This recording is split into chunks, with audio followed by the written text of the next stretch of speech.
Hello అండి, welcome to Aruna's all in one diaries.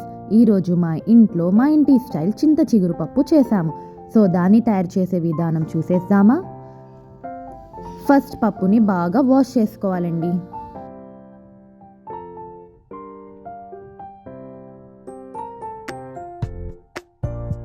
Wash చేసుకున్న పప్పులో కొద్దిగా హల్దీని యాడ్ చేసుకోవాలి. దాంట్లో కొద్దిగా గార్లిక్, కట్ చేసిన ఆనియన్స్ని కూడా యాడ్ చేసుకోవాలి. ఇప్పుడు ముందుగా వాష్ చేసి పెట్టిన చింత చిగురుని కూడా దాంట్లో యాడ్ చేసుకొని ప్రెషర్ కుక్కి పెట్టుకోవాలి.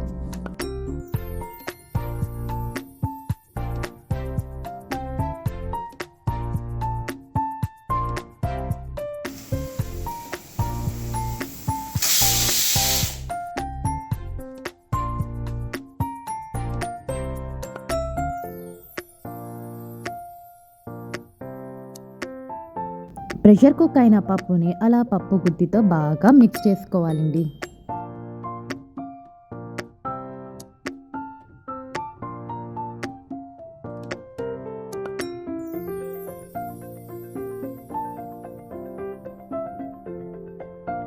ఇప్పుడు దాంట్లో తగినంత సాల్ట్ని యాడ్ చేసుకోవాలి. తర్వాత కారం,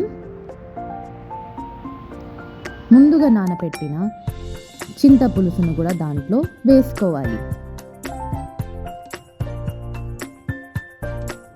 ఇప్పుడు మళ్ళీ ఆ మిక్చర్ని బాగా పప్పు గుత్తితో అలా కలుపుకోవాలి. ఇప్పుడు ఒక వెజిల్లో కొద్దిగా ఆయిల్ వేసుకోవాలి. దాంట్లో జీరా, పోపు,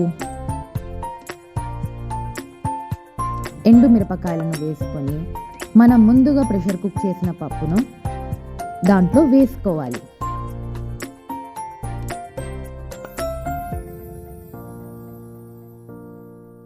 అంతే అండి, చాలా సింపుల్గా మా ఇంటి స్టైల్ చింత చిగురు పప్పు రెడీ. మీరు కూడా తప్పకుండా ట్రై చేసి మీ ఒపీనియన్ చెప్పండి. Thank you.